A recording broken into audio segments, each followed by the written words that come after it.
ቀኑ ሲደርስ ከነቢያቶች መካከል አንዱን ኤልሳ ጠራና ይህንን የዘይቱን ማሰሮ ይዘህ ወደ ረማት ዘገላድ የሚባል ሰፈር ሂድና ከወንድሞች መካከል አንድ የተቀመጠ ባለ ራእይ አለ፣ አንድ የተቀመጠ ንጉሥ አለ፣ ከወንድሞች መካከል አስነሳው፣ ቀባው፣ ንጉሥ አድርግ ብሎ ዘይት አስሶላል። ዛሬ እንደዚህ በሚል ሐሳብ ነው የሚሰብከው። ለማስነሳት ዛሬ መጥቻለሁ።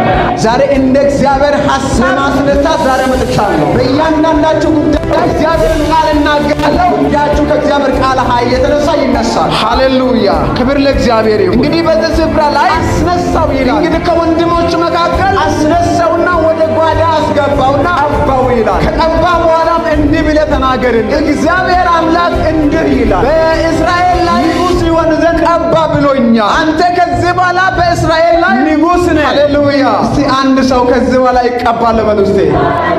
ከዚህ በኋላ ይነሳል በል እስቲ። ሃሌሉያ! አንድን ሰው ዛሬ አስነሳዋል።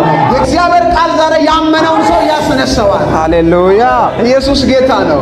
ስለ ማስነሳት ነው የምናገረው። ስለዚህ አንድ ሰው ካልተነሳ መንቀሳቀስ አይችልም። ካልተነሳ የእግዚአብሔርን ፍቃድ መፈጸም አይችልም። ስለዚህ በዮሐንስ ወንጌል ምዕራፍ 11 ላይ እንዳየነው እግዚአብሔር አምላክ አንድ ስፍራ ላይ ከደቀ መዛሙርቱ ጋር እያለ መጀመሪያ የእግዚአብሔር አንድ ነገር ሰማ። ይህም ደግሞ ምንድነው ካላችሁ ማርታና ማርያም የሚባሉ አንድ ቤተሰብ የሆኑ ቤተሰቦች ነበሩ። በእነሱ መካከል ደግሞ ወንድማቸው አልዓዛር የተባለ ወንድም ነበር። ይህ አልዓዛር አንድ ቀን ታመመ። የታመመውን አልዓዛር የታመመውን ማርታና ማርያም አወቁ። በኋላ ከኢየሱስ ጋር በጣም